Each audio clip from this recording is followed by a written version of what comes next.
Hi guys, welcome to Crazy Burger. Yep, it's new cart time.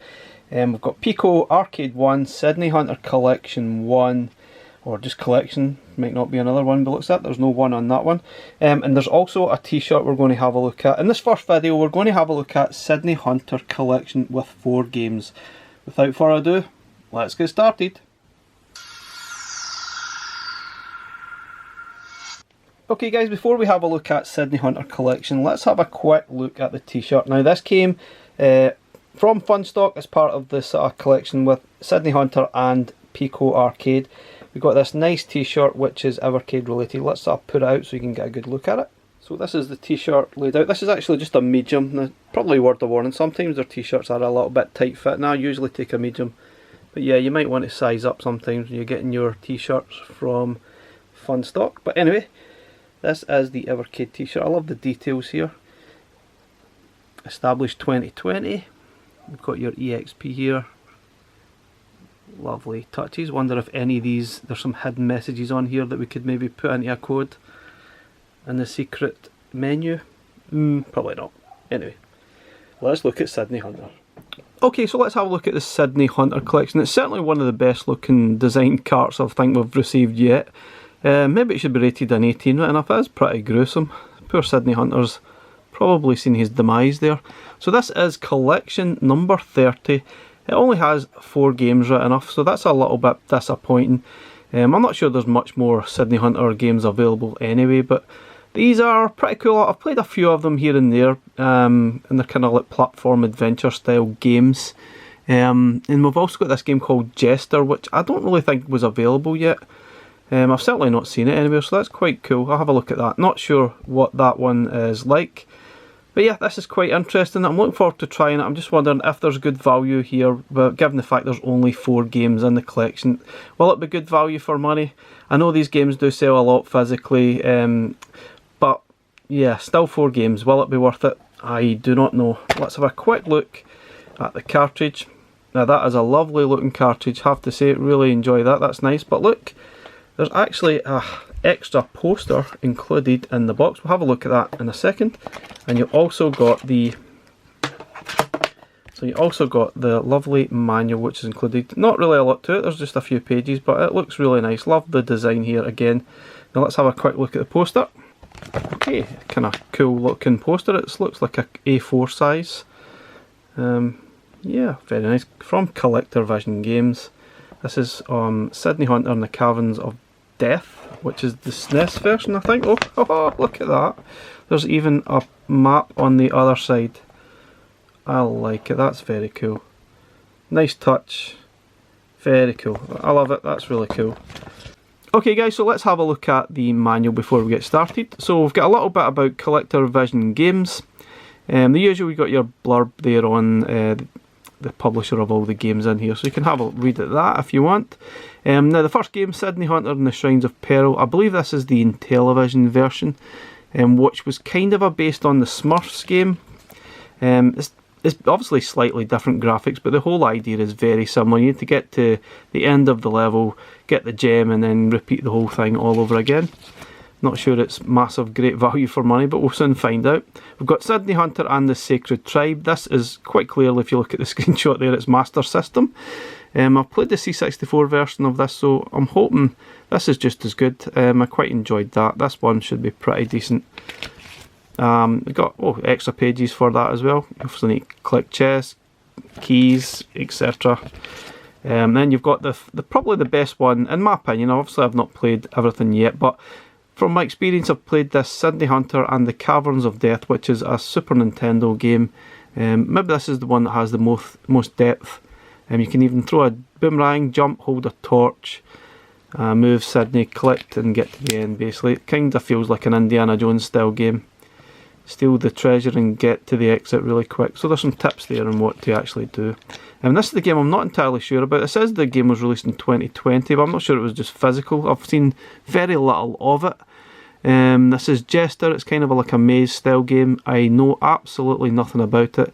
Beat all enemies in a room for a bonus item, blah blah blah. It's a maze game for 1 player.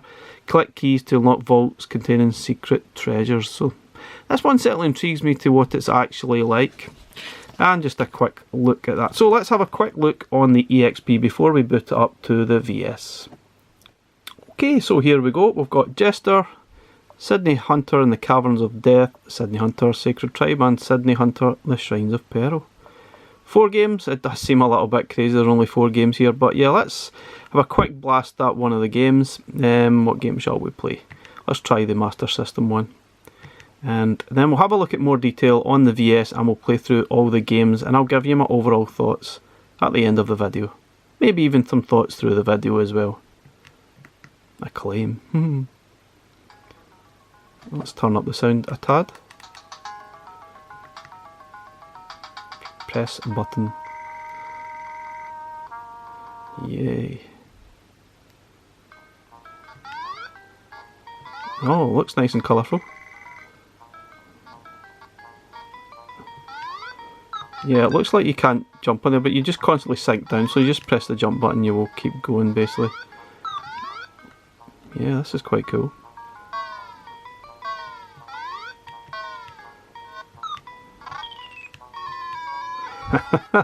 This is cool. I have to say, first impressions are pretty good. Anyway guys, let's jump this onto the VS and we'll play through the game properly and I'll give you my thoughts as we go. Okay guys, so let's have a look at the first game. We've got Jester, which is kind of like a maze style game. This is, I think it's a NES version, I'm not entirely sure. Kind of looks very NES-like. And you basically need to collect a lot of sort of keys. There's some swords, there's torches as well. Lots of things you really need to collect. Now sometimes you probably have to play this quite strategically because it's not just a single room. There's a big... It's like a big map. I think it's almost like a rectangle or something. There's about maybe 9 rooms that you need to go through, find the key, unlock the treasure. Now the treasure usually unlocks in a different room in a different location in the actual maze, and it highlights in green on the map for you so you know exactly where to go. But one of the problems with the game you're playing, you can see here you've got the key, so that will unlock. You can see the green highlighted in the corner there in the map at the top right. Now you always have to keep an eye on your gauges on the right hand side of the screen. You've got your health overall, in which if that runs out it's game over. That's the first one. So the middle one is your sword, which if you collect the sword and that's still highlighted green, you can then sort of defeat the monsters here. And if you do, you've obviously got an extra collectible as well, as you've seen the sort of swords or whatever that is. So there's one in each sort of stage. And you can see right now you can't destroy the skeletons or whatever they are. Sort of skull faces, so you have to ignore them unless you collect the sword again, then the gauge starts all over again. And obviously keep an eye on the torch, because if that runs out the level goes completely dark and you can't see a thing, and then it gets really frustrating and you kind of get to the point you panic and it gets a little bit stressful and you'll probably just game over. So sometimes you probably have to be strategic in how you complete that. I sort of said there was 9. I think there's actually 12 squares on this entire sort of maze-like section. You need to find all the keys and unlock the sort of middle part. Then eventually you'll unlock the key that unlocks the stairs that takes you to the next level. Now I hope I've explained that enough. It is actually quite interesting, and you probably have to be quite strategic in how you play the levels. It's one of these games that I'll certainly come back to try and figure out the best way of actually playing each stage here. Because I don't think definitely not a good idea to go into each level and just collect the torch right away. You need to kind of wait till you really, really need it, I think. You can probably ignore the bad guys if you like, but it makes it easier if you take them out. So it really is one of those games you have to sort of toss up what is the best way of actually playing it. And you can see here, as soon as it goes dark, you can't see a thing and you have no idea where to go. Which kind of brings me to one of the problems I found with the game was that the sort of moving between the sort of junctions here, sometimes I got stuck and I couldn't move up, down. You have to be very, very precise. And I'm not really sure the Evercade controller is as good enough to be able to do that, but it could be just the game rather than the actual controller itself. So it does sort of give you a little bit of frustration trying to sort of manoeuvre where you want to go. You kind of get stuck and it just won't go. So it'd be ideal, it'd be better if there's a little bit of give and take here and there, but there really isn't. I'm honestly not sure what to make of this game. I quite enjoyed it. It was kind of frustrating sometimes though, It's interesting. I'm pretty sure I will come back to it though and try and figure out how to complete each sort of section here, then move on to the next one. Certainly need to utilise the save states and try and figure out the best way of doing it. Obviously, you need to make a map as well and try and figure out where all the items and keys are. 'Cause sometimes I definitely wandered about a lot and got completely lost and wasn't sure where to go next. Then eventually you run out of sort of light, and it's probably going to be game over really quick. Overall, it's not too bad at all, to be honest. Also worth noting, I really wish there was a little bit of gentle music going through the game, or maybe some really stressful music, I guess might be more appropriate, but otherwise it's almost silent in the game and it does feel a little bit weird, as if there's something wrong with it. But yeah, that's the only sort of issues I could find, the controls and maybe the lack of music.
Okay, so let's move on to Sydney Hunter and the Caverns of Death. I have to say I love the artwork in this game. This is clearly the SNES version of this game, and it's kind of interesting. It's one of those games that does feel a little bit like Rick Dangerous come Indiana Jones style thing, where you need to sort of collect the statues, place them on the platforms. Sometimes there's multiple on each sort of level. And the controls are quite basic, just keep an eye on the torch, it's kind of there, but you can only use it while you're actually standing still. But yeah, it's kind of a quite basic, surprisingly, the game. The levels themselves start off quite easy, then you get more and more statues you need to place, it gets a little bit more frantic, there's more enemies, so to speak, going through the sort of game. But I got a little bit frustrated playing this game. Sometimes you feel as if you die, you've only got 3 lives. It'd be great if they just sort of ignored the whole life thing and just gave you infinite life, so you can just keep playing at your leisure, because you're going to come back to it, I guess, anyway. But sometimes really frustrating that the enemies would reappear after you'd kill them. If you sort of move off the screen, come back, the enemies completely reappear again, and you could easily die just by hitting the same enemy you've actually just killed, which is unbelievably frustrating. But yeah, it's okay. I found that the actual game was a bit glitchy as well, which I'm not really sure why. It kind of made me think I might have had a dodgy cart or something, but in some parts of the level, especially going between each stage and then utilising the light and dark scenarios, there was a lot of sort of glitching. I'm not sure if anyone else has experienced that. If you have, let me know in the comments, but I just kind of felt like, if you see there's a little bit of glitching going between each sort of stage, and I don't remember that being in the game before. Anyway, the game itself is alright. I don't think it sort of blows me away. It's kind of fun, it's kind of interesting. I think it's one of the games you'll probably try and complete the level, collect as much stuff as you can. There's some replayability there if you want to collect everything and discover everything. But I kind of got a little bit bored with this one, I get a bit frustrated. You see the glitching again there, which is really, really strange. I'm honestly not sure if it's a dodgy cart or not, but it wasn't really apparent in any of the other games. It just seems to keep appearing. But there's a reasonable challenge here. I love the sort of Rick Dangerous style sort of animation there when you actually die. But yeah, when you actually die, it is extremely frustrating. But I think you'll definitely need to utilise the save states massively to make any progress through this game, because only having 2-3 lives, and I guess if you collect the pineapple you'll get more lives, but it's pretty difficult, and I don't really see a massive amount of value in this game as well. Consider this game probably sells physically, or did sell, but it's about $40 or something. But I just don't see a massive value here and why you'd want to play that kind or pay that kind of money for this game at all. It's not a bad game, certainly not a bad game, but it just didn't really blow me away. It's kind of one of those games you play maybe for a few minutes, quite enjoy it, make some progress. But I think some people will get a lot more out of this game than me, but I found it just a bit frustrating at times. As much as I did enjoy parts of it, it definitely frustrated me.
Okay, so on to Sydney Hunter and the Sacred Tribe. This is Master System version, and surprisingly this is the one I actually enjoyed the most playing through it. It's kind of more of an open sort of structure rather than a sort of level structure. So you're going through these levels, you've been captured by the Sacred Tribe and they want you to collect some gems or something through the actual level. So that's the actual challenge, and it's just a one big map as far as I could see. There's lots and lots of gems everywhere. You need to collect the gems and eventually hopefully you'll get to the exit, open up and you'll escape and they'll let you go, kind of thing. But yeah, this is one of the games you'll definitely need to try and memorise the map, even make a map as you're collecting the gems. And I think there's some golden skulls that you can collect. There's doors to go through. There's lots and lots of hazards. I think this is one of these games you are going to have to save state the heck out of it, because it is very frustrating. You will die very easily at the most slightest silly thing. That you don't have any boomerang in this one, so if you've just played the previous SNES game which had a boomerang, this one has no weapons at all. You've just got jump and you're moving the character left and right collecting gems. That is it. So it's very, very basic, but in saying that, it is actually, for me, I actually enjoyed this one the most, and this is certainly one I'll probably be replaying more and more. Kind of reminded me a little bit like, obviously a little bit like Rick Dangerous in a small way, and even like Robin Hood that we've got in the Codemasters collection, just slightly, just the way it was structured. it is quite cool, but you're going to be backtracking lots and lots because it's not always quite clear. Like for instance here, you can't get to those gems, you have to go all the way around and you'll eventually get there eventually. You need to avoid all the fire, the snake, you can't go that way either.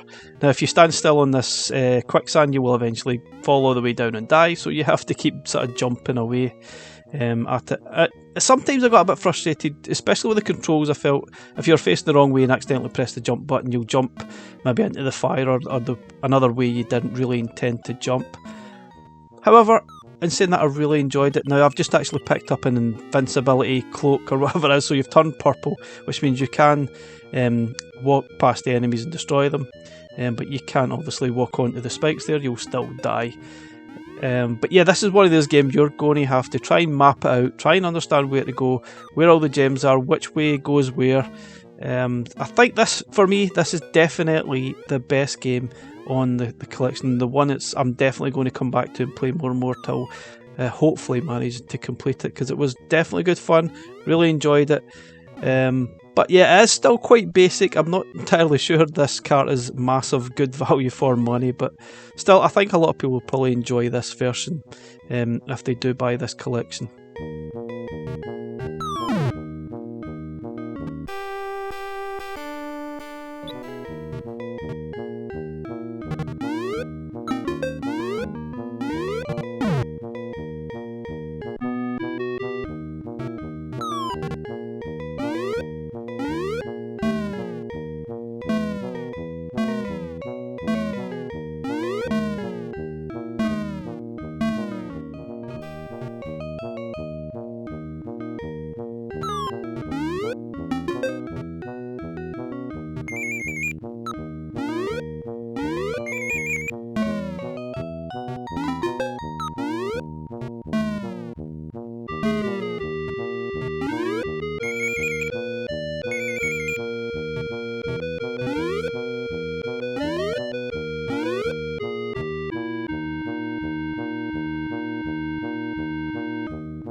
Right, on to the final game already. This is Sydney Hunter and the Shrines of Peril, the one that's obviously based on the Smurfs, and this is on Intellivision. And the graphics are, I mean, they're nice enough. If you got this game back in the day on your Intellivision, you'll probably really enjoy it and love it. But I kind of think at this day and age, I'm not entirely sure it's worth for us picking up. This game might have been okay if it was gave away as a sort of secret unlockable game, but including it on the cart as a game as part of this package, it just feels pretty poor. There's no value in this at all. I'm sure someone will tell me that you can buy this physically for $30 or $40 or something on the actual Intellivision, but for me, would you really want to pay $30, $40 for this? I really don't think so. It's very, very simple, very basic. You just need to go through the level, get to the gem at the end, avoid all the obstacles and things that you might think that might actually hurt you, like this skull. If you step on it, you will completely die for some reason. And you can see that there's a time that you've got at the top of the screen as well. That seems to sort of randomly start again at the start of some screens it doesn't, and you've got a set amount of lives as well, so don't step on the hill there, don't step on a skull. Some really odd things that kind of make you die. Obviously a snake, I get that one, if that bites you you probably might die. But yeah, standing on the top of the hill and it sort of makes you die seems a little bit weird for me, but yeah, it's just a game, it is what it is.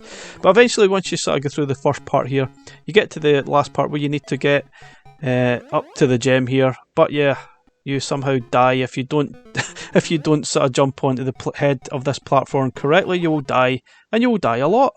You need to be really precise. This part makes no sense to me. Again, you die if you jump to the top of the block there. That makes no sense. Absolute stupidity. And this happened to me time after time again. I'm pretty sure everyone that plays this game will have the exact same experience as me.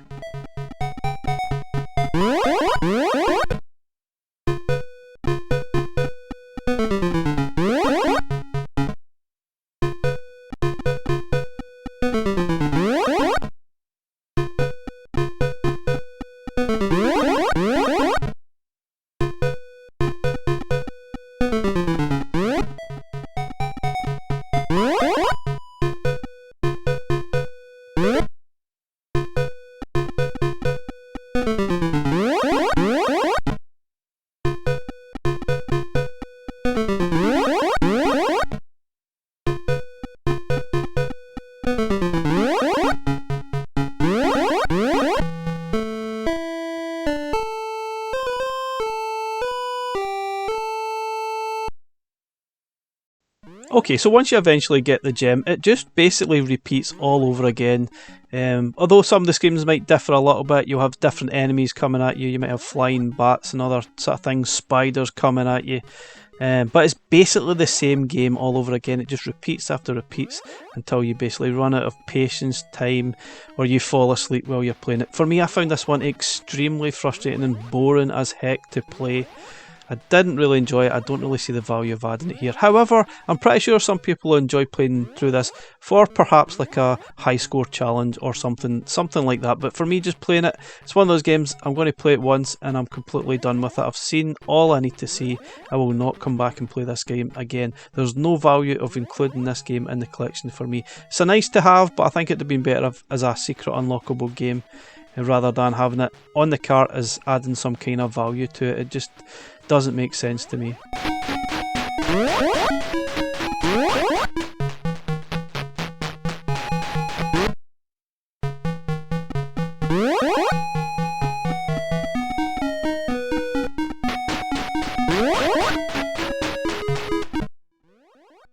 Okay, so my final thoughts on this collection. For me, there's not a lot of value here. I don't care how much these games would have cost physically. For me, if you paid $40 for one of these games, you'd be really... I don't think I'd be too happy, put it that way. But have this collection, there's 4 games, there's not enough here for me. I don't see why we couldn't have added these games to an Indie Heroes collection. That would have been absolutely fine for me. And I get it why it's on a collection on its own, but I just don't think there's enough value. Certainly some people will enjoy this, but I'm pretty sure there's a lot of people out there who'll probably look at this and not really want to pay maybe $20, whatever it is the going rate is for you. But for me, I don't think there's any value. There's some nice enough games here that you'll play, you might enjoy.